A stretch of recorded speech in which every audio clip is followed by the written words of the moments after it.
My mother-in-law stormed into my delivery room and shouted, "That baby's last name will be mine, not yours." I laughed until the nurse whispered, "She already tried to change it in the system."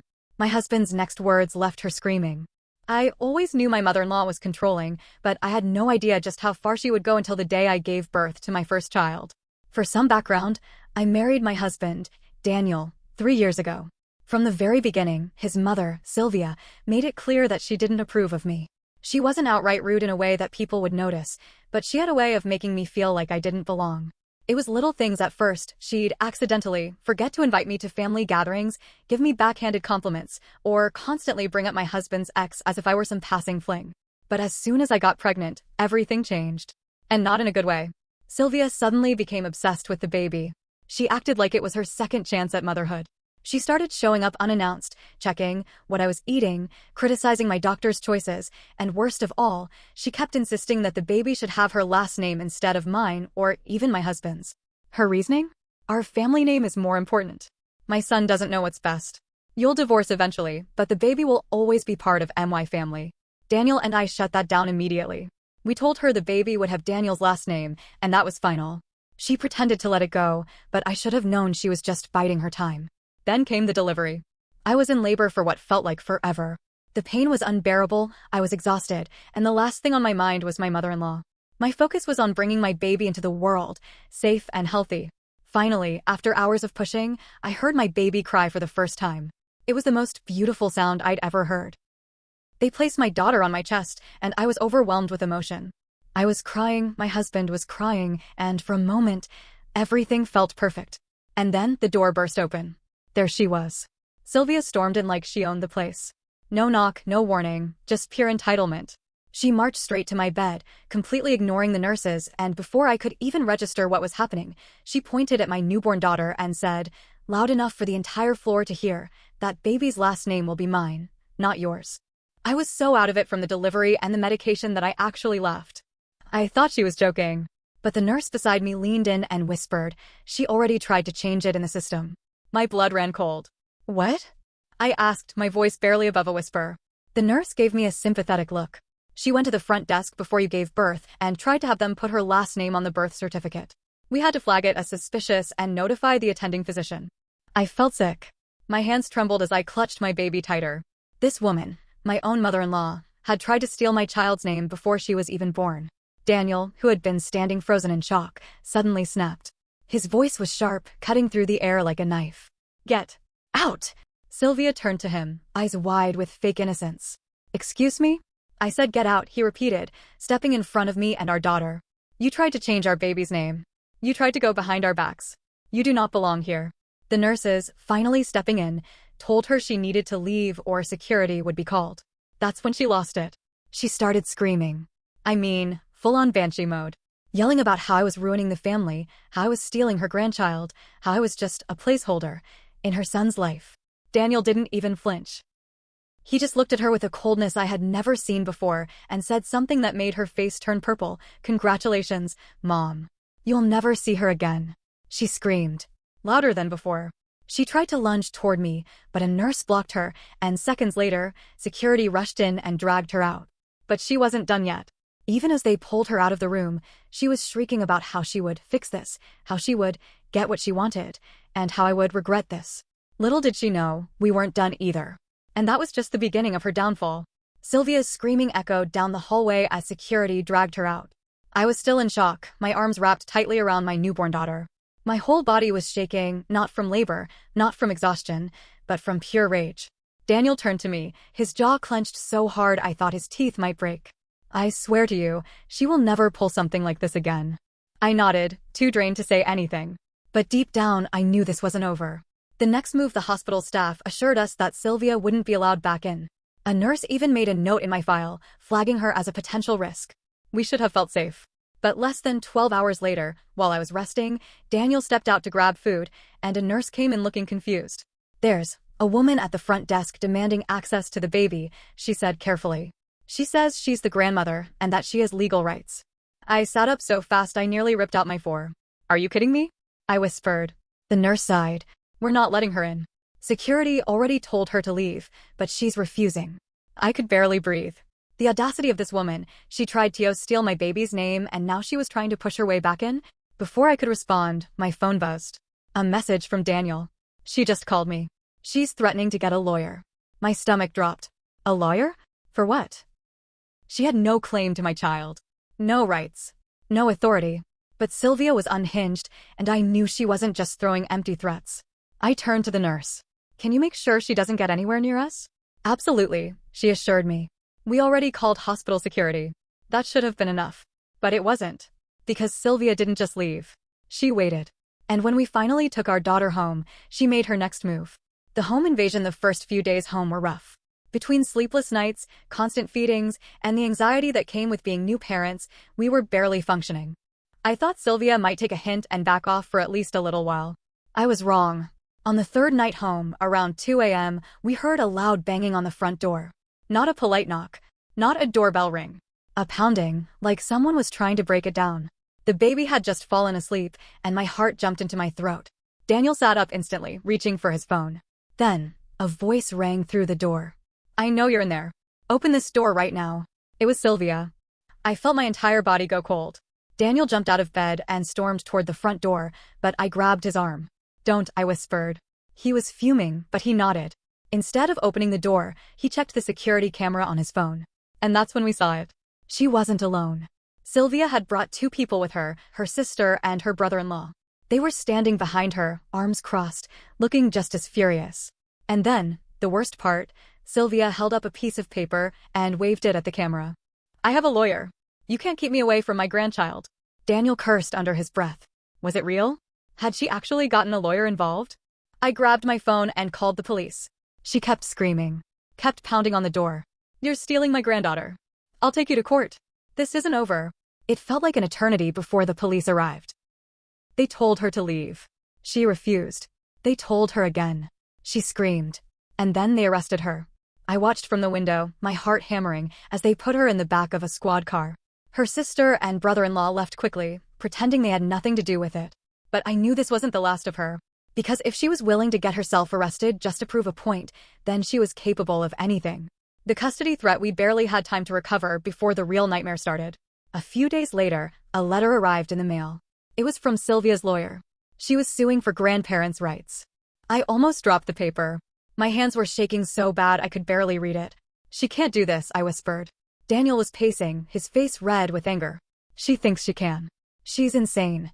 For those who don't know, in some states, grandparents can actually sue for visitation rights if they believe they have a strong enough bond with the child. It's usually meant for cases where a grandparent was deeply involved in raising a child and then got cut off unfairly. But our baby was a newborn. She had never spent time with Sylvia. She had no case. Right? That's what we thought, until we read the next part of the letter. Sylvia wasn't just demanding visitation. She was claiming Daniel was mentally unfit to make decisions for our child. And if that argument worked, she could try to take full custody. I couldn't breathe. My vision blurred. This wasn't just a crazy grandma throwing a tantrum. This was war. And if she wanted a war, she was about to get one. Sylvia suing us for grandparents' rights was shocking enough. But claiming Daniel was mentally unfit to make decisions for our child? That wasn't just a legal move. That was a declaration of war. I sat on the couch, rereading the letter, my hands shaking. She's out of her damn mind, Daniel muttered, pacing back and forth. I could barely speak. The audacity. The evil. Who does this to their own son? I wasn't naive, I knew she was controlling. But I never thought she'd stoop this low. Daniel grabbed his phone. I'm calling a lawyer. We are shutting this down now. But the moment he called, we learned something that made my stomach drop even further. Sylvia had already filed a report with Child Protective Services. The CPS nightmare 2 days later, they showed up at our door. A woman in a professional suit, clipboard in hand, with a man standing behind her. My mouth went dry the second I saw them. We're here following up on a report of neglect and unfit parenting, the woman said. Her voice was calm, but I could tell she was analyzing everything: our house, our reactions, the baby sleeping in her bassinet nearby. I forced myself to take a breath. Come in, I said, my voice barely above a whisper. Daniel looked like he was about to explode, but he stepped aside, letting them enter. The questions started right away. Have you ever left the baby unattended? Are there any drugs or alcohol in the home? Does the father have a history of mental illness or instability? It hit me like a brick wall. Sylvia had set this up. She was trying to frame Daniel as unstable. The CPS worker continued, flipping through her notes. We received an anonymous report that the father has violent outbursts and that the baby may be at risk in his care. I felt sick. Whoever told you that is lying, I said immediately. Daniel is an incredible father. The worker gave me a polite, unreadable smile. We just need to do our due diligence. It was humiliating. They checked our fridge, inspected the baby's crib, even took notes on our body language. They finally left after an hour, but not before saying, "We'll be in touch." Daniel sat down, burying his face in his hands. She's trying to get our baby taken away. I could barely speak. How far was this woman willing to go?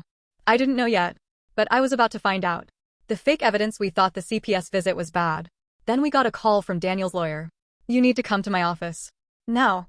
We got there as fast as we could, my heart pounding the entire drive.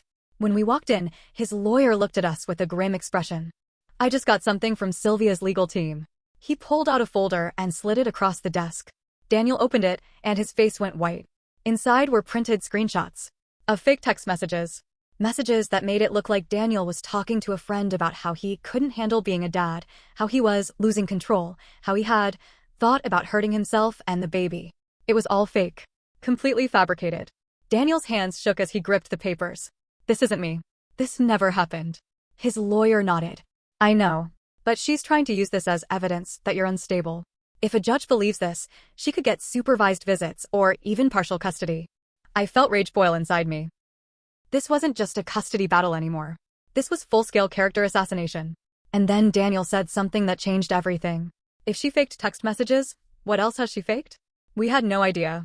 But we were about to find out. The bank account twist that night, Daniel checked his credit report, just in case. With how far Sylvia was going, we weren't taking any chances. What he found? A credit card, opened in his name, that he had never applied for. My heart started racing. What the hell? Daniel clicked on the details. The account had been opened months ago. Charges were made in random increments, $200 here, $500 there. And guess where those charges led? Payments to a private investigator. My head snapped up. She's been spying on us. We pulled every bank statement, every financial record. The deeper we dug, the worse it got. Not only had Sylvia been stalking us, she had taken out a loan in Daniel's name. She was digging for dirt, trying to make Daniel look financially unstable. Daniel clenched his fists. "I'm done. We're going nuclear." That night, we did what Sylvia never saw coming. We hired a forensic investigator. The email that changed everything 2 weeks passed. CPS did a second visit and found nothing. The court date was getting closer, and Sylvia still thought she was winning. Then our investigator called. "I found something you're going to want to see." We met him in his office, and he pulled up an email. It was from Sylvia, sent to her lawyer. And in the body of the email, clear as day, she wrote, "If we can make him look unstable, I can win." The texts are already set up. Just need to make sure CPS believes it. She had admitted it. In writing. I felt dizzy. This was it. This was the proof we needed. Daniel's lawyer took one look and said, "This is fraud.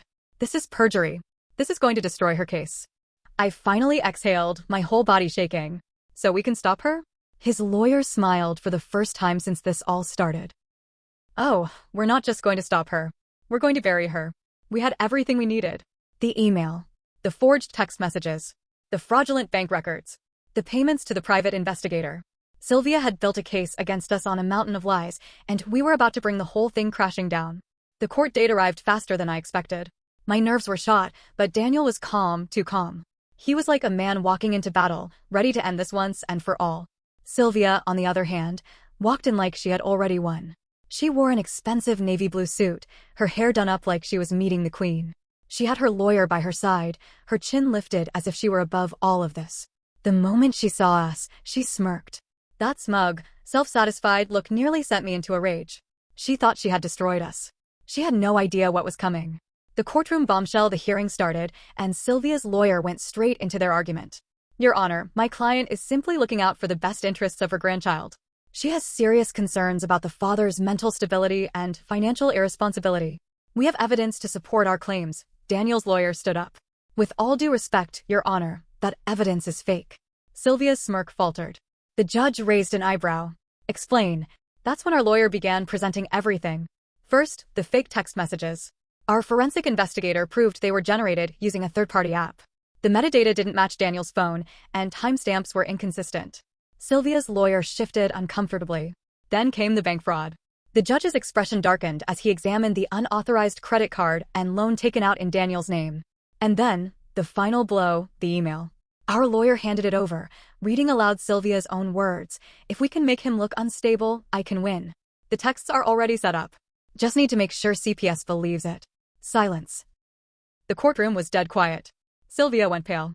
Her lawyer, realizing how badly they had screwed up, started flipping through his papers like there was an escape hatch hidden somewhere inside.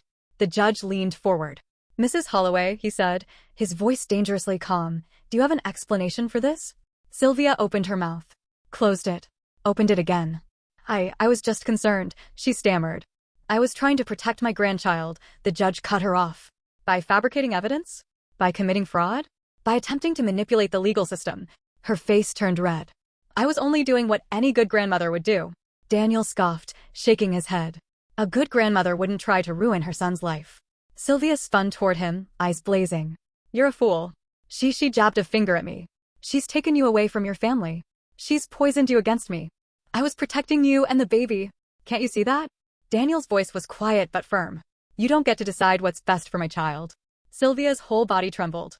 Her carefully built case had just shattered into pieces. Then the judge spoke. "This case is dismissed. The petition for grandparental rights is denied with prejudice." Furthermore, he turned his sharp gaze on Sylvia.